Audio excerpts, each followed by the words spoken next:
Hey guys, I wanted to shoot a quick review video here on a belt sander that I just picked up. So I'm working on a project I'll show you here, actually getting ready to lay some hardwood floors, and we've got some uneven seams of the subfloor. And I wanted to sand those edges off to get so I don't have ridges. My old belt sander has pretty much given up the ghost. I've had it for a lot of years, and it's taken a lot of abuse, and it's just not working anymore. So, you know, I don't use a belt sander on a real regular basis, but it's one of those tools that there's some jobs that you just really have to have one. So I decided to go pick one up, and went and picked up pretty much the cheapest one that I could find. And well, I shouldn't say the cheapest one, but pretty low in price. So I got this. This is the belt sander right here, and it's just this Skil.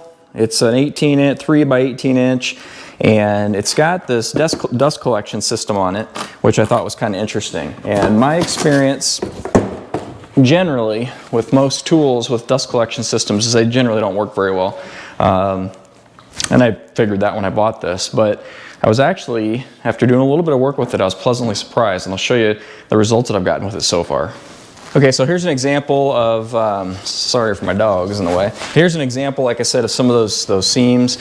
When we built this house a lot of years ago, we had a lot of rain that spring actually, and so the subfloor soaked up some water, unfortunately, in the OSB, and so some of the edges kind of popped, which when it was under carpet, it wasn't a big deal, but I'm putting hardwood down, so that's what we're doing. So anyway, you can see where I've been sanding multiple places. So I guess just to kind of give you a really quick overview of this thing, I mean, it's a basic belt sander.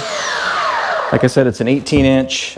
It does have a, like a lot of belt sanders do, it has a button that when you depress the trigger, you can then press this button here and it'll actually lock on. So pull the trigger.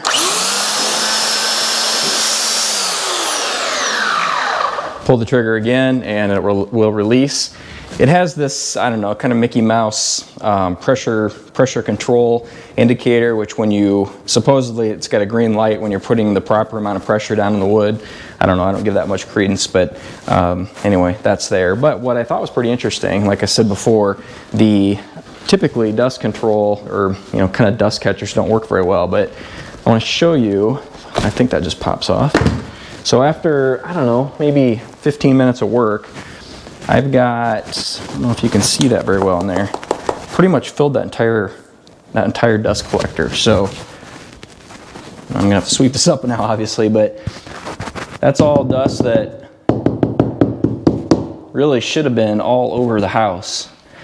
And this thing did a good job of catching it. So I'm pleasantly surprised. Like I said, I thought that thing was just gonna be garbage, and I figured I'd probably take it off and not even use it actually, but I'm impressed. So, you know, for once something actually works kind of the way it's supposed to. So this thing is, I think they go about 50 bucks or so, something like that. I'll put a link if you want to check it out on Amazon to see what the current prices are. Again, if it's, you know, there's certain times that really a belt sander is just really kind of the tool for the job, and unless you use one all the time, you can spend a couple $100, 130, 40 really easy on a belt sander, but I just couldn't justify that. So this little Skil seems to work for me. If you're in the market for one, check it out. Thanks for watching, and we'll see you in the next video.